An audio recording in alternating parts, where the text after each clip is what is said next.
They say modern performance lost its soul.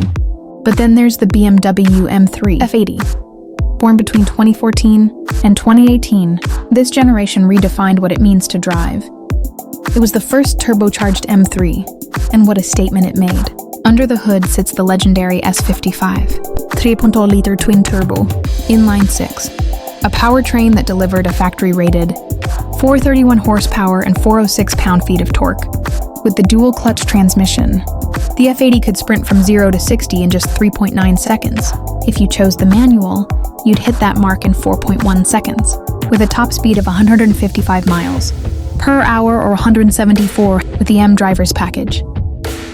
But performance isn't just numbers, it's emotion. The F80's chassis, carbon fiber roof, and perfectly balanced handling brought drivers closer to the road than ever before, and VR performance to unlock the F80's hidden voice. Titanium systems, Valvetronic catbacks, even X-pipes, each of them transforming the already impressive exhaust growl into something unforgettable. It's a symbol of raw driving joy, mechanical purity, and BMW passion. This isn't nostalgia, it's the sound of legacy carried into the future.